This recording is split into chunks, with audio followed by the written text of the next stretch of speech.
Please hit the like button, subscribe to the channel. So, man, this happened over the weekend. Every year, every year, ever since I remember being little, as a kid, because I am from Nova Scotia, my community, we would always have these events at Africville. That's what it's called, Africville. We're historically ancestry of descendants of slaves, right? They go to Africville to have community events, family barbecue and all this kind of stuff, right? So, over this past weekend, around 10 p.m., around 10 p.m., two groups of, individuals, a group of individuals, two dudes were shooting at each other. And it left the community now upset. Now, this has never happened in the previous years that I could remember going. People go there, they're with their family, they're with their friends, they're with their, the people that, they grew up with, or people come from all over Canada to go to this event to kind of like see what's going on with the event and stuff like that.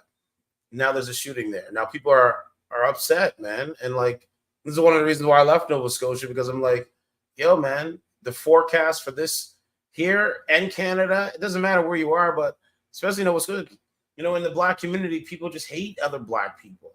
They don't want to see them doing well. They don't want to see them shining. So that's one of the reasons why I left.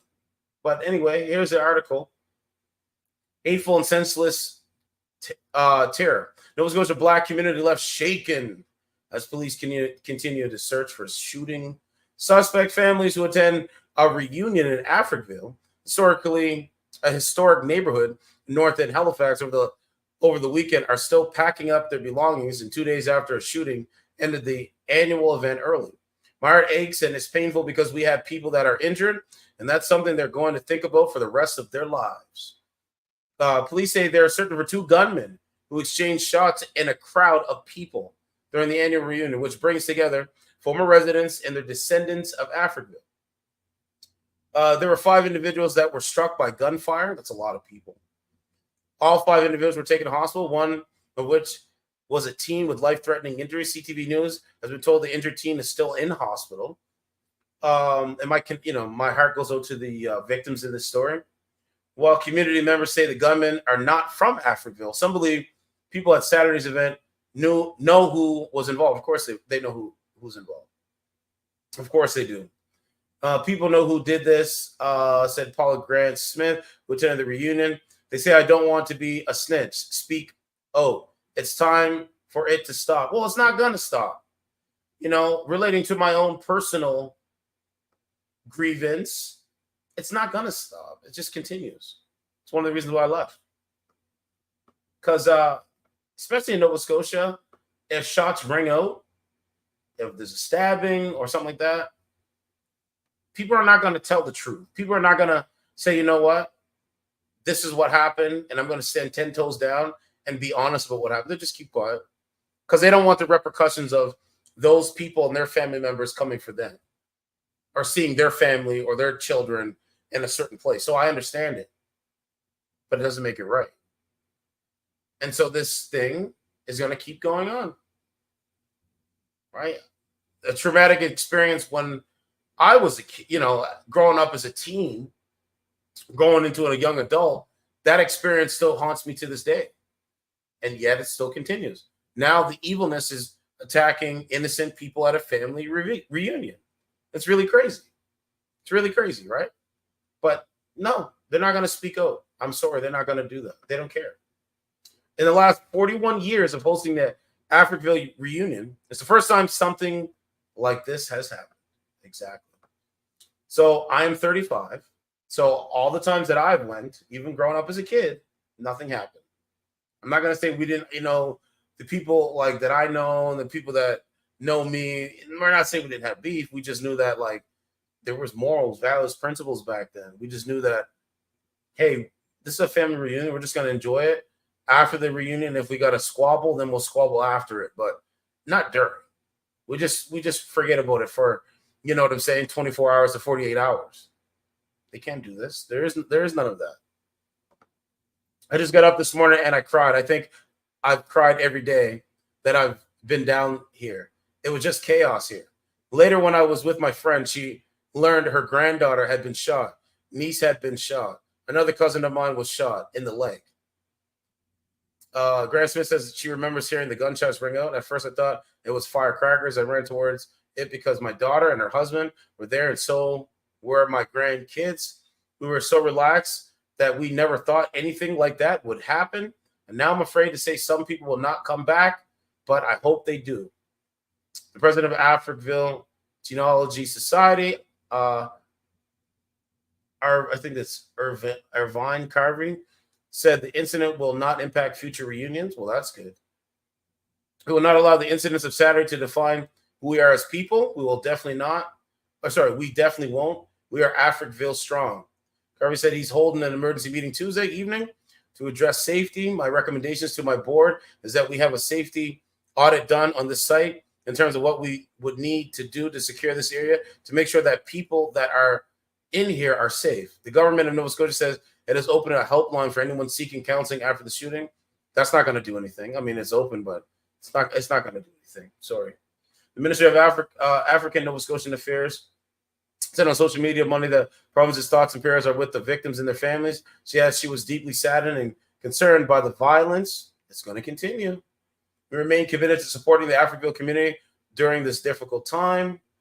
And then there's the church there. That's a very historical church here. Around 10 p.m. on Saturday, police responded to reports of gunshots at the Africville Park and found 5 people injured. Vincent Williams, an organizer of the reunion, wrote in a Facebook post that despite the hateful and senseless terror that night, the community will pick up the pieces. We will heal by the grace of God. And the people responsible for the shooting, he said, if you have ancestral connections to our community, which I do, you are all shameful and a disgrace to yourselves, families, and community. It's talking about the shooters. Our ancestors are rolling in their graves. They've been rolling in their graves before the shooting. Because, again, there is no reparations in this story. Like, there is no reparations towards the historically Black community, my ancestry. This is why I don't like the Democrats. This is why I say the Democrats are the party of slavery. And let me be clear, your selfish attempt to break us has failed. You are not welcome, and anyone like-minded is never welcome on our sacred land. Now, I like that quote, because if you're like-minded, these evil people, you're not welcome. And I like that quote. So I agree with that statement. Yeah, I agree with Vincent M. Williams, that statement. So let me give you this article here. But it's just sad, man. I sent some screenshots to my mom, and I said, Mom, see? Well, the search continues. Mom, I said, all of it, the politics, the high inflation, people not being able to find a job, high immigration, cost of living, everything is in the pot. People are living in tents on the side of the road. You think people are going to show up and just party and enjoy it? No, because there's people that don't have the same emotions as you. So expect violence. This evening for suspects involved in a shooting that injured 5 people and terrorized a family reunion event at Africville. One of the victims remains. I was hanging with this chick that I was just hanging with this chick. And, she's like, oh, my family has gone down, left Ontario to go down there. And I was thinking, like, I could go, but no, I'm not going. I'm glad I didn't go. My dad and my little nephew were there around 7 p.m. I found out, but they left before the shooting started. And I said, listen, man, you guys got to be careful where you go. This evilness is everywhere. It's different pockets in the country of the evilness, man. And it's sick. In hospital. CTV's Hafsa Araf has the details. Families are on site in Africville today, packing up their belongings and grappling with Saturday's shooting. Right? Black people's worst enemy is Black people. I'll say it again. Black people's worst enemy is other Black people. Right? Like, Black people are like self-hating. I'm not a self-hateful. I don't hate myself. And I don't hate other Black men or Black women. This is not me. People screaming, people falling, running, falling, children crying. As the families prepare to leave, police are hunting for 2 gunmen who exchanged shots in a crowd of people during the annual Africville reunion. They were struck with gunfire and they were taken to hospital, like I say, with what were believed to be at that point non-life-threatening injuries. There was one individual that was in their late teens that was taken for life-threatening injuries. CTV News has been told the injured teen is still in hospital. My heart is saying that it aches and it's painful because of we have people that are injured. And this is something they have to think about for the rest of their life. And how many people out there, including myself, that have lost family members through gun violence, through other parts of violence, where there's no justice. So again, if there's no justice in these stories, you're going to have other family members showing up and showing out because they don't care. Community members believe some at the event know the people involved. People know who did this. Of course. Never mind this. They say, I don't want to be a snitch. They don't. They've been saying that for years. They don't. They don't say nothing. They could see somebody lose their life on the sidewalk, and they will not say nothing. They're not going to say nothing because they don't care. Don't know, don't care. So I don't believe to be a victim in their sick game of chess. Speak out. It's time for it to stop. It's not going to stop. I've been calling on this stuff to stop since I've been 18. I'm 35. I'm like, yo, how, if you're going to a family reunion, you're going there to enjoy the company of your other family. These guys don't even enjoy the company of themselves. Why would I expect them to enjoy the company of other family? They're hateful individuals. They don't know, don't care. They just don't. People need to wrap their head around it. If you have a society where people don't respect the government of the society, you're going to have problems. Narratives have consequences. In the last 41 years of hosting the Africville reunion, it's the first time something like this has happened. It was just, yeah, like 41 years. I remember as a kid going to the family reunion. We'd go, we pull up, park at Seaville Park, and just relax, take it easy. This is a time of relaxing, not anger and hateful rhetoric and like, no. And then you add in social media. It's like what did you say about me on social media? And then you add that into it too. So yeah, it's not going to be, it's sick, man. it was just chaos here. And then I was with my friend, and she learned that her granddaughter had been shot. Oh, it's sick. Her niece had been shot. Another cousin of mine was shot in the leg. The incident so devastating. And by the way, these guys traveled from like Ontario, Calgary, British Columbia, all different parts of the country. All different parts of in America too, right? Like United States and Canada, to come to the family reunion. And this is what happened. It's so crazy. Devastating. Some even say they may not return. Will they be able to face and do things like this again? Would they want to come out into the community? Will they want to go to an event? There is no community. If there was a community, this would not have happened. Like it didn't happen in the 41 years that you guys been holding the event. You guys been holding the event for 41 years. And all of a sudden, two hateful individuals show up and are shooting at each other in a crowded venue. Okay, is there security cameras there? Did anybody have any footage of these people? Like, I got to do research on this, man. This is a sick thing. Event of such, magnitude as this? Yeah, I mean, it's epic proportions. Maybe not. It's traumatizing. We will not allow the incidents of Saturday to define who we are as a people. We definitely won't. We are Africville strong. The Africville Genealogy Society has called an emergency meeting tomorrow evening. The president is requesting a safety audit be done to determine the safety measures or security measures needed for next year's event. Todd? And we'll certainly watch for that. CTV's Hafsa Arif in our help. Okay, so let's see what else we can find on here, man. I mean, it's just sick, man. It just makes my stomach turn. When I found this out yesterday, it just made my stomach turn. And I believe it's a lot of it. Social media, cost of living, all of it. Who's this?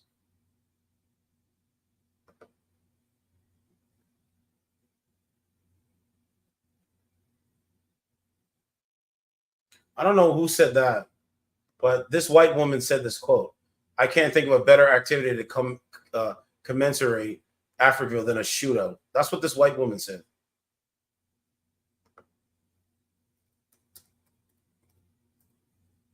I'm gonna put your scum, and I'm gonna post my link in her chat, so she knows I know she's scum. Right? This is a white woman, liberal white woman, wishing for people to shoot at each other. People like that I don't respect. I never will respect. Ever in life, ever. Approximately at 10 p.m. on Saturday, July 27th, Halifax police responded to reports of multiple shots fired at an event at Africville Park. Two men exchanged gunfire and shots went into the surrounding crowd, striking 5 people. So, it's very sad. And there's change that needs to happen, man. I think change is coming, but how are we going to get there is going to be very difficult. So I just posted that. I don't think there's any video. What's this here? This is the families. So it says Africville Strong, and then it shows all the family name. I want to see if my family name is there. Where is it? No, I don't see it.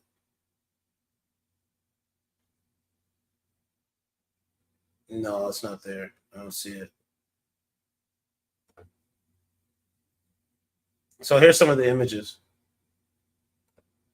Here's some of the images here.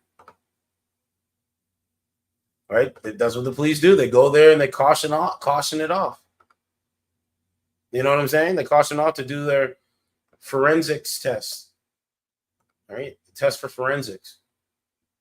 Oh, it's crazy, man. It's not, man, listen, things have changed. And the people of the community need to realize that. Right? One of the many communities in Nova Scotia, partially descendant from the Black Redcoats, was Africville, a Black community destroyed in the 1960s in the name of urban renewal. Yep. Very true. There's my pastor there. I know he's really upset. Yeah, it's pretty crazy, man. Let's see. Right? Like, they give them a hotline. Like, you got to give more than a hotline.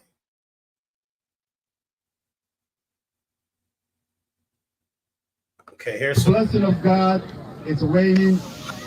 The blessing of God. It's raining.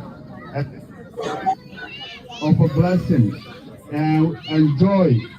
So it doesn't matter where you stand. Please enjoy your day. We're here today to acknowledge our history and how we got here. To share with you, I was last 3 days in Ottawa, being part of the Black parliamentarian in this country. First time in the history of this country. I can tell you, it was an emotional space. Okay, hold on. Let me show. I got this other article here. Let's see. I just looked it up. Here it is here. When we come back to Africville once a year, we come back home. And when our home is disturbed, we're disturbed. This was supposed to be a night of celebration for the 41st annual Africville reunion.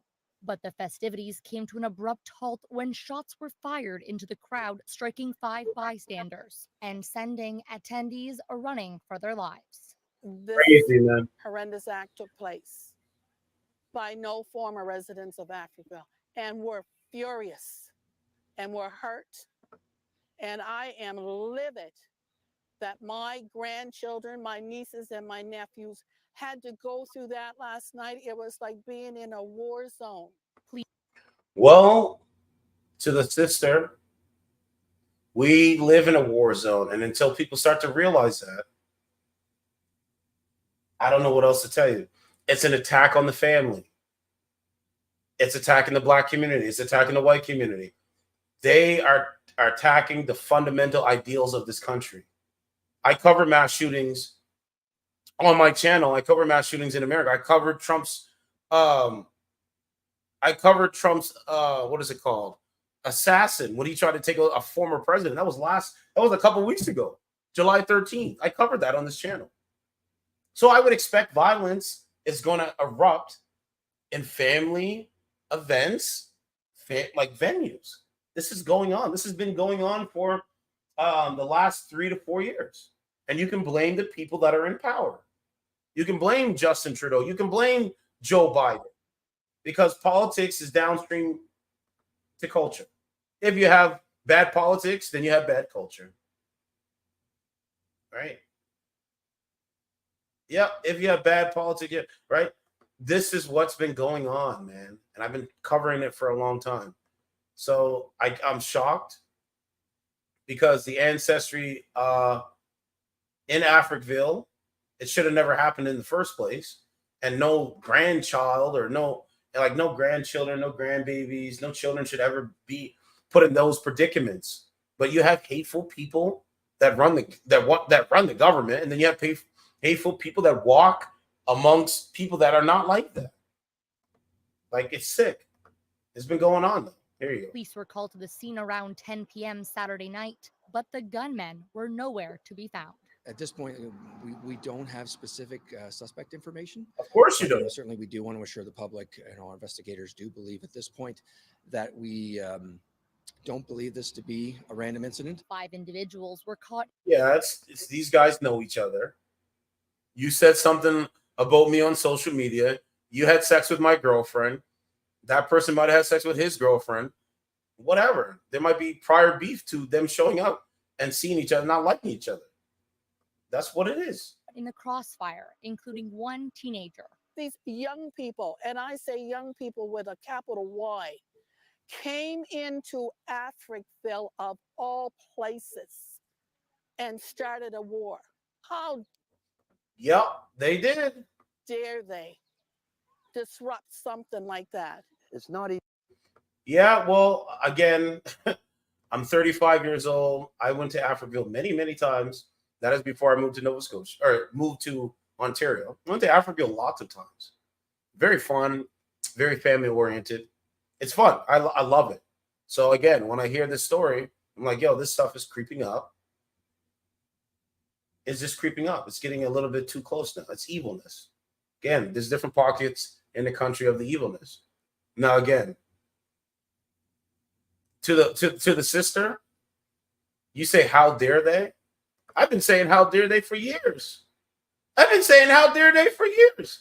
This is why I don't frequent back to Nova Scotia too much, because my actions of how dare they, my words of how dare they turn into actions. And I ain't trying to give up my freedom for how dare they. You get what I'm saying? So this is why I stay where I'm at. Because I don't have a temper for it. I just don't.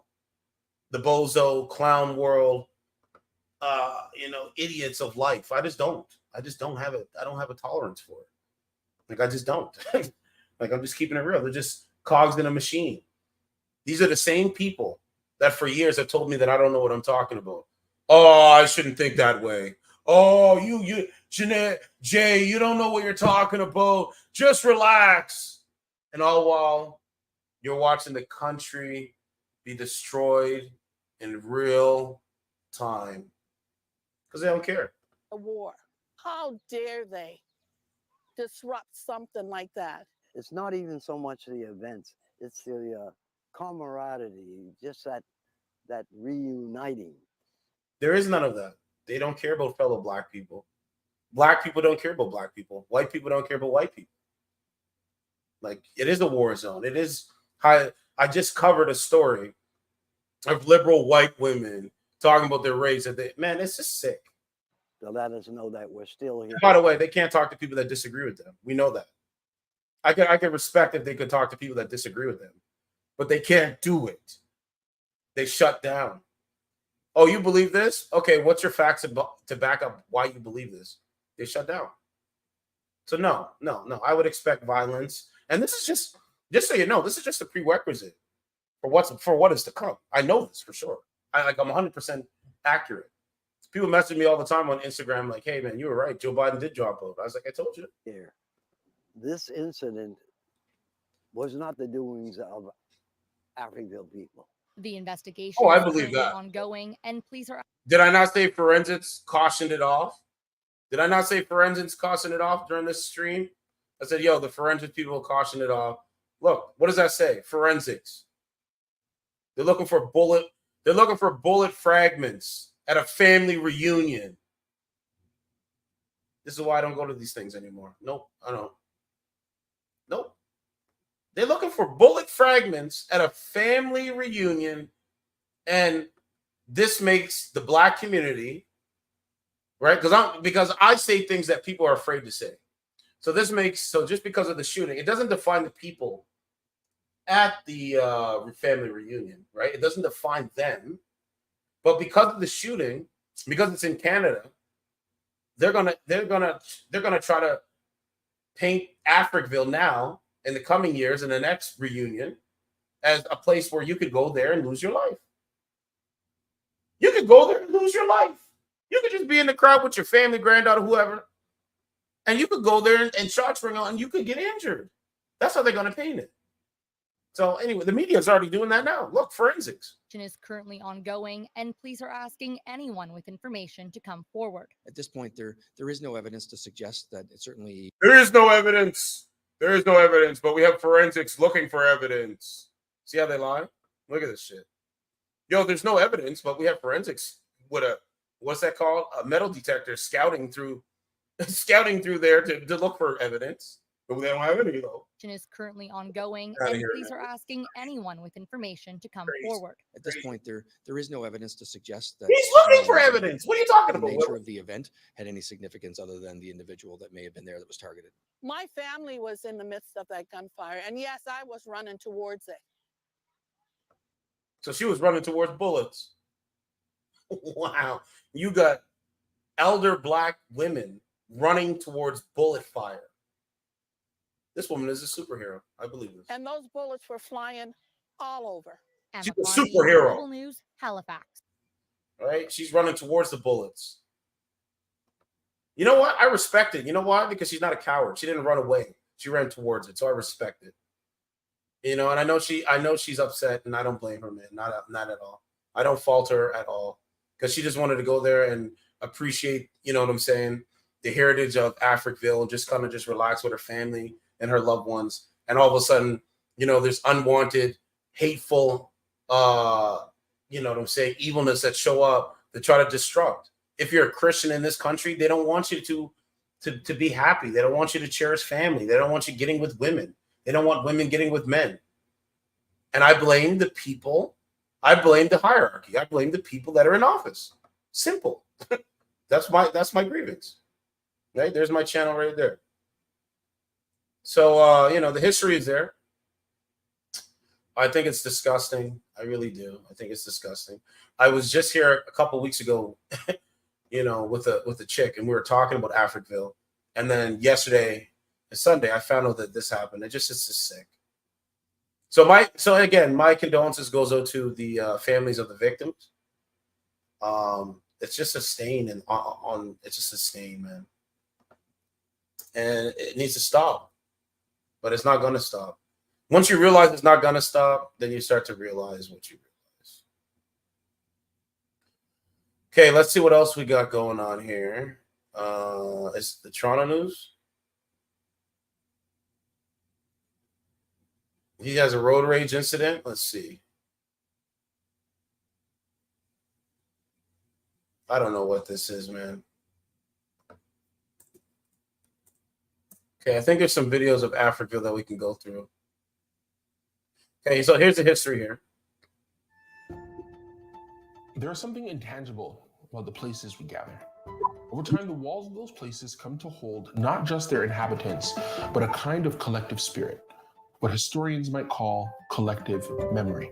Away from City for welfare, we were of Seaview African United Baptist, what historians might call collective memory, a way for people to relate, share, and remember their identity and their history.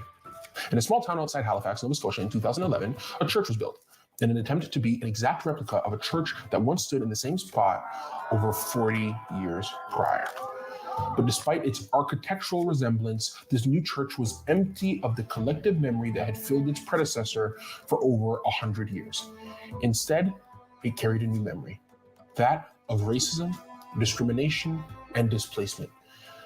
Still going on today. Memory of the town of Africville, which began as a settlement of newly free African Nova Scotians and persevered against all odds, and of Seaview African United Baptist Church that became the heart and soul of the town until one night the government bulldozed it down.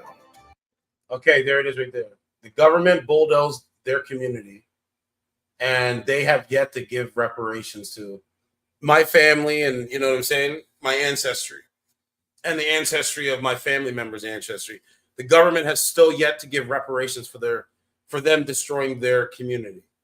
This is why I'm anti-government, and this is why if you're not talking about the reparations, if you're not talking about, like, you know what I'm saying, good policies, I don't want to hear from you, man. I just don't. Baptist Church that became the heart and soul of the town until one night the government bulldozed it down. Like, this is what the government did to my community. I'm gonna play it again. Listen. One night the government bulldozed it down. That's what the government did to my community, my ancestry community. So yeah, I'm anti. That's why I cover the politics so much, because I'm like, oh, so this is all a plan. They have a plan. 10 years, 5 years, they have a plan. You know what I'm saying? Do you have a Canadian small business that needs financing? So I'm just gonna play some of this so you can get the history.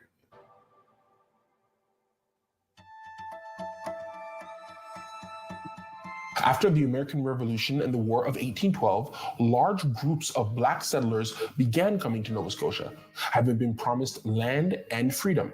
In most cases, yep, they were lied to. That was technically true. However, because of racism, new Black settlers were pushed to the fringes, forced to found new settlements on the most barren and undesirable tracts of land. One of those settlements was Africville, a small community founded on the outskirts of Halifax in 1836. Yeah, that's my community, baby. That's it right there. That's my ancestry. We live in our own homes out here, detached homes, where our children can run around. Africville existed in a strange limbo. The community was never really officially established. It was part of Richmond, but Halifax acted like it didn't exist. The town never received proper roads, health services, clean water, sewage treatment, street lamps, or electricity. Well contamination was so prominent that residents had to boil their water before cooking or drinking. Social services were just as bad. Up until 1933, Africville had never had a properly trained teacher. But due to rampant poverty, many parents had to keep their kids home from school anyways, so they could work. And I bet you marriage in the Black community, my community, was probably at a 70% clip, because they were homeschooling their children. Or look at Walls Valley's principles after the other children. In Africville's first elementary school, of the 140 students registered, only 60 of them reached grade 7, and only 5 ever made it to grade 10. This was exacerbated by the fact that Halifax used Africville like a dumping ground, both literally and figuratively, for undesirable facilities. In 1958, they moved the landfill to Africville, Where the pavement ended. So remember what he just said. They took the landfill of the downtown core of Halifax and they moved it into the Black community. Like, that's how much the government doesn't like Black people. Built again. And where Africville ended, the city dump began. They took the city dump and they put that to the Black community in Halifax. And my mom always asked me, well, why do you care what they say? This is why I care. Because they did something wrong, and until they correct that, I'm gonna be on their throat. I don't care. And again, I think Donald Trump is better than a Joe Biden, a Kamala Harris, and an Obama. Yes, I do believe it, because they don't talk about what the government has done to destroy the Black community. They don't talk about that. And I'm happy that the Republicans are actually talking about it. But anyway. I think the majority of the people from Africville felt the dump was a blessing, because through the dump, no, I don't think so, dog. we were able to get the materials that we couldn't afford to buy. It was sometime around Christmas when we picked up a newspaper. And then it was the story. Let me respond to the brother when he said the dump was a blessing. Let me explain to why I don't think the dump is a blessing. The dump is not a blessing because those same people that they put the same people that think that the dump was a blessing, they put those people's families into government housing, put them on social programs. So no, I don't agree with that. I think the dump was detrimental to my community. I think the dump was definitely a detrimental to the Black community. The dump was. You want to say that? When we picked up a newspaper. And then it was the story of a family in Africville that had been burning old car batteries which had been scavenged on the dump to keep them warm. And as a result of burning those batteries, the family was lead poisoned and had to be taken to the hospital. And I asked myself the question,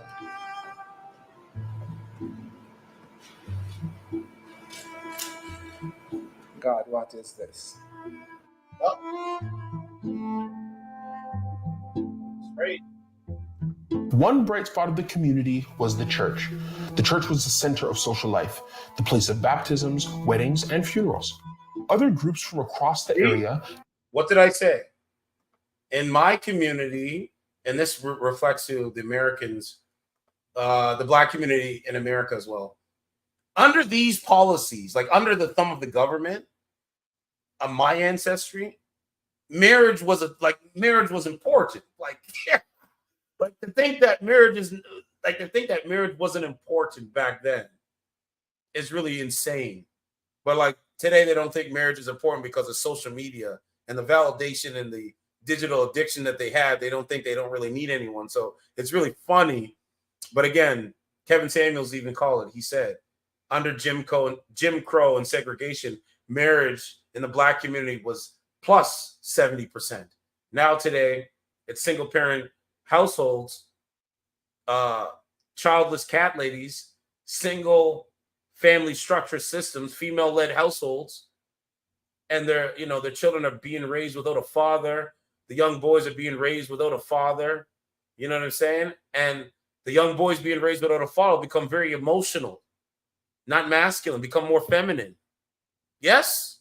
See, I'm thankful that my mom and dad are still married today. I'm very thankful for that. You know what I'm saying? But I think it would have been a little bit different if I didn't have my father in my life. I think any son, any child that doesn't have their father in their life or their mother in their life, it changes the trajectory on their ideology and what they believe moving forward as they're growing up. But what do I know? I'm just a nigga on YouTube. I don't know nothing. So whatever. That's what the narrative is. And again, narratives have consequences. But in my community, marriage was important. Right? That's why the nuclear family to me is very important. Groups from across. Oh, let's continue. Across the area came to the church for Sunday picnics. What Africville lacked in amenities, it made up for in community. Yet, in spite of over a century of history, everything was about to change. We've got passion, we've got determination. Like, and if we set our sights on something, you better believe it's happening. The end of the 40s and into the 50s saw the post-war boom in Canada. Governments across the country began to enter a new stage of urban renewal. The sentiment spread across the country that people living in areas designated as slums could be relocated to improved housing. Right, they put you in government housing, baby. Slum. It is. And who made it like that?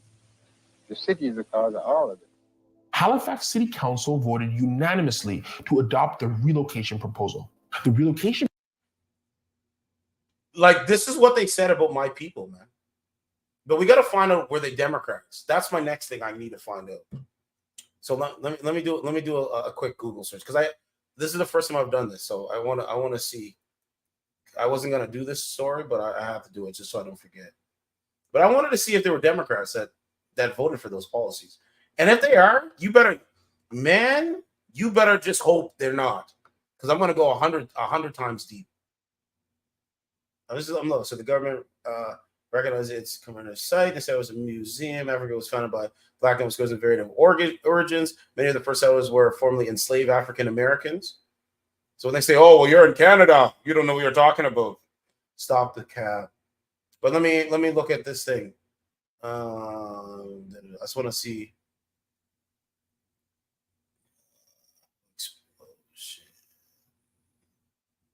Okay, so economy, education, church, hockey, relationship with Halifax, raising, former relocation. Okay.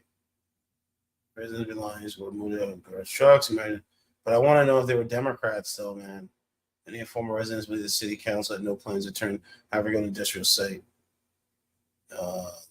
Following payment. I don't know how you would find it. Okay, hold on. Let me look at this one. Okay, hold on. I don't know how I'm going to do it. I got to figure out how I'm going to do it. So let's go to this one. So it's a city. Okay, Africville City Council.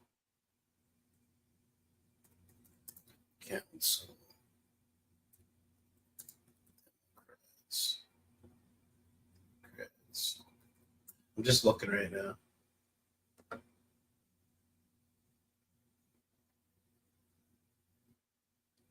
No, I don't think so. Okay, hold on. What's this one here? I don't know. I downloaded something. I gotta see. When I done the state of power post-war Canada. Is there anything more to say about Africville? The word resonates. Okay, Bedford Basin Black community. Halifax, Nova Corporation, Association, British Columbia. Africville, believe it. See, I have to go and research it, man. But I can't. That's something that I'm gonna definitely have to do. But they got a whole article here, but it's not saying if they were Democrats or not. But I think they were, man. I really believe that. I'm dying to find out. Making progress, many African Nepal not only because of the substandard housing, lack of sewage, contaminated water. Okay. Raising everyone, integrated people. Oh, I found it. It was progressive policies. Look, I'm going to read it. There it is right there. Yo, I found it. I'm going to read it. It says, razzing Africville. Let me highlight it. Yo! Razzing Africville and integrating the people who live there defined progressive politics and social action at the time. It was a war to fight discrimination and articulate and defend human rights. Indeed, it was progress. It was not only the manifestation of progressive politics and social action. So they were Democrats. The wave of urban renewal that swept Africville away was part of a larger one that hit North American cities in the post-war period and part of the broader liberal moment in the province. Singled out for its racism by one social scientist in 1949, Nova Scotia took important legislative steps towards equality during the 1950s and early 1960s, adopting a clause in its Education Act that sanctions segregated schools for blacks and passing laws regarding fair employment and accommodation practices, as well as its first Human Rights Act. At the same time, the province also succeeded in the modernization, the system of social welfare, finally replacing the poor law, which had not been significantly revised since 1879 with Social Assistance Acts 1956 and 1958. But yeah, look, the alliance of progressives forwards around Africville brought together blacks and whites. So there were so it was Democrats. And it was Jewish too. There was working on right in 1957. Sid Blum of the Jewish Labor Committee traveled to the province, interviewing blacks about their experience with discrimination. So it's progressives. So the progressives ruined Africville.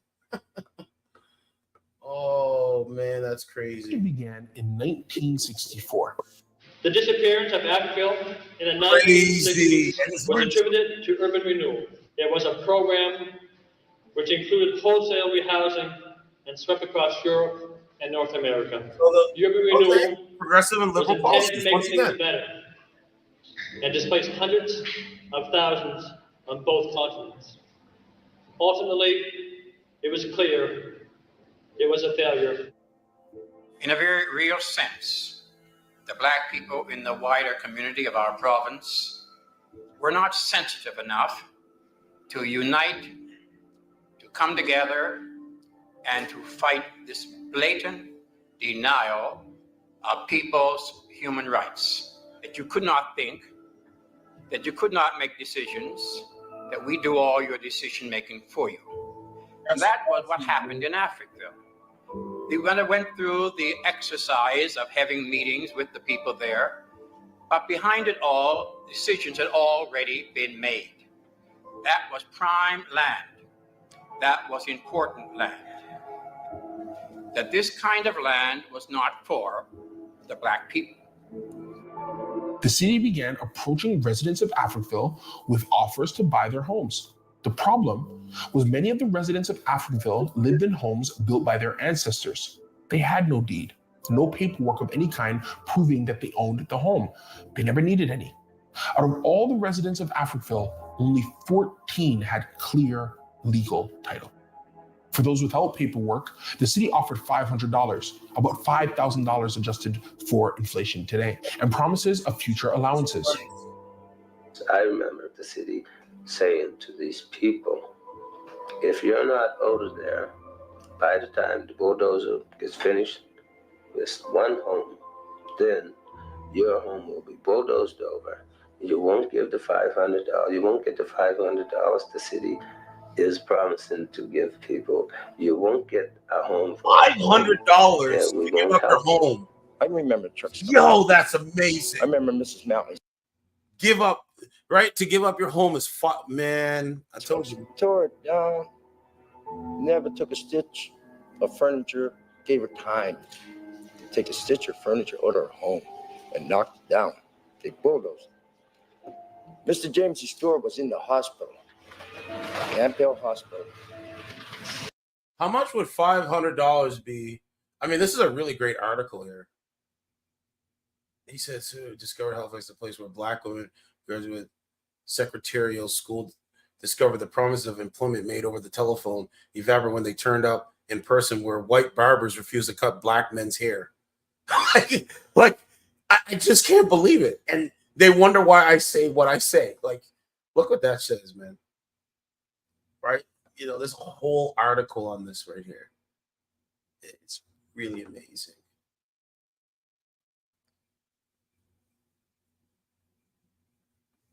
Anyway, it's getting late. Let me finish this up.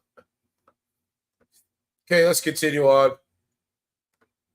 And they bulldozed the house down. The man didn't even know it. Come up to the hospital, had no place to go. And I remember my son coming home one night and he said, Mom, he said, the church is going. There's Ivory and Carvey right there. Like the young, you know, he's a little younger. So he's definitely, he says, Africville strong. I agree with that. Gone. This is about 3 or 4 o'clock in the morning, you know, young people being out. And I said, oh, no. I said, can't be. I said, it can't be. I said, no, Mom. He said, it's flat to the ground. Still inside the church were vital records of birth, marriage, and death certificates that could have been used to establish chain of custody for land claims. Yup. Why were those documents still inside the church? After all, an official document shows that the city purchased the church in 1967. And based on their past history, the residents must have known the church was due to be demolished at any moment. The truth is, the city did not gain control of the church until 1968, and government officials doctored the documents to make it appear that demolishing the church was done lawfully. More Democrat policies. You see what they did? 1968, and government officials doctored the documents to make it appear that demolishing the church was done lawfully. The last home in Africville was demolished on the 2nd of January 1970, but the destruction of the church was the unofficial end of the community. They took our homes. They moved us out of Africville in the city garbage trucks. We had a lot better out there than some places they put us in the city. We haven't even got enough to put down one payment for a home. Nothing. I'm living on welfare. I think a whole lot of us. That's what they wanted. When we came in the city, we had to go on welfare. That's when what they we lived wanted. in that city of Africville, you look in the records and see how many Africville people had to humble and come to the city for welfare. We were too independent. We didn't. In my community, we were independent thinkers, believers. That's what they don't want. So again, Democrat policies. Didn't want it. We earned our own living, and we earned it the honest way. That's right. Our boys never had so much trouble until they came in the city. There you go. The city had lofty promises. Right? So, man, this is why I keep saying the Democrats are the party of slavery. But they did not come to fruition. In general, relocated residents had a higher cost of living and a higher unemployment rate. The government promised employment and education programs, but they were never implemented. Residents were relocated because they lied. Higher unemployment rate. The government promised employment and education programs, but they were never implemented. Residents were relocated to community housing and promised social supports. But within 3 years, the city ended all social assistance programs designed to help the residents of Africville. When you're in this country and you own a piece of property, you're not a second-class citizen. That's why my people own this land. They work for it, they toil for it, and they work to get this little piece of land that they own, and they try to hang on it.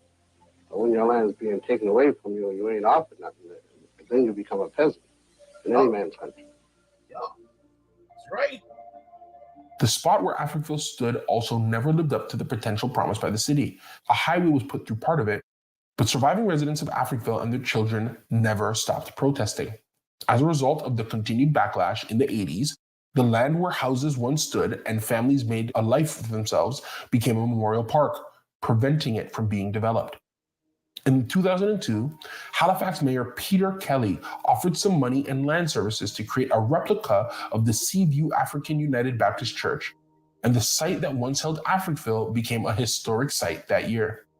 8 years later, in 2010, Halifax offered an official apology as part of a $4.5 million compensation deal that included the church replica and a heritage museum.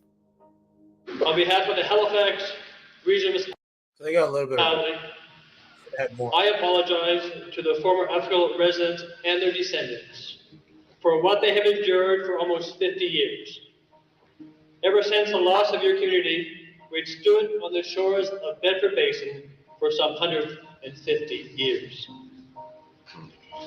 You lost your homes, your church, all the places in which you gathered with your family and friends to share and mark the milestones of your lives. For all of that, we apologize.